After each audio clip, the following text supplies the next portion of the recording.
कल्याणी रेसिपीमध्ये तुमचं खूप खूप स्वागत आहे। तर आज आपण करणार आहोत वांग बटाटा रस्सा भाजी। अगदी इन्स्टंट होते आणि कमी साहित्यात होते।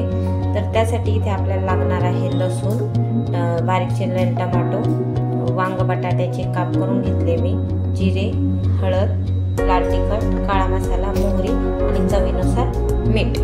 तर सुरू करूया रेसिपीला। इथे मी कढईमध्ये दोन पळी तेल टाकून घेते।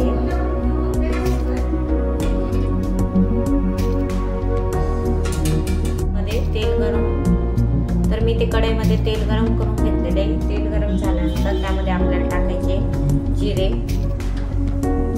मोहरी छान तडतडू द्यायची। त्यानंतर मी इथं लसणाची पेस्ट करून घेतलेली, म्हणजे असं कुटून घेतलाय लसूण, त्यामुळे चव खूप छान लागते भाजीची।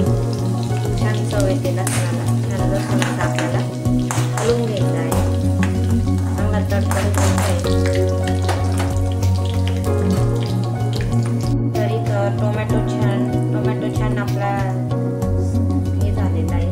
त्याच्यामध्ये आपल्याला काप टाकायचे, बटाटा आणि वांग्याचे छान मी बारीक काम करून घेतले आणि उभे काप करायचे, जेणेकरून भाजी छान होते।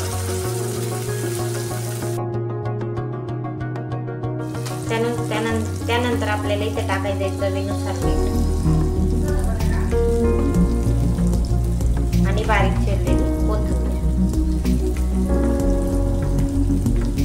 छान मिक्स करून घ्यायचं। तुम्ही बघू शकता भाजीला खूपच छान रंग आलेला आहे।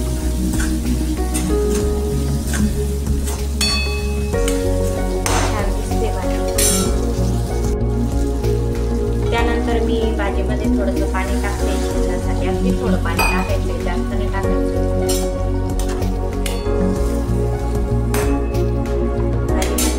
पाणी टाकायचंय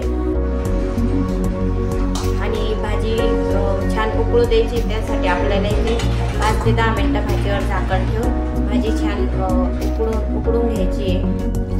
तर एक 10 मिनिटानंतर आपली भाजी अशी दिसते। तर एक 10 मिनिटानंतर आपली भाजी आपल्याला अशी दिसते, छान उकडलेली भाजी। त्यानंतर त्याच्यामध्ये मी 2 चमचे शेंगदाण्याचं कूट टाकणार आहे। जास्त काही शेंगदाण्याचं कूट टाकायचं नाही, फक्त 2 चमचेच टाकायचे आपल्याला, म्हणजे भाजी छान घट्ट होईल।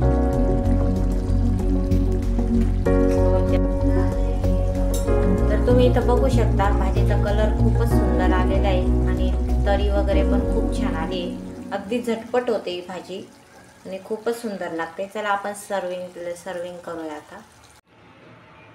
चला तर मग जेवायला आपलं ताट रेडी आहे। बघा किती सुंदर दिसते भाजी पोळी। तुम्ही पण व्हिडिओ आवडला असेल तर व्हिडिओला लाईक करा, शेअर करा, चॅनलला सबस्क्राईब करा नक्की। आणि तुम्हाला हे व्हिडिओ आवडला असेल तर नक्की ट्राय करा वांग बटाट्याची रस्सा भाजी। अगदी झटपट होते आणि कमी साहित्यात होते। चला तर भेटूया पुढच्या रेसिपीमध्ये, तोपर्यंत बाय।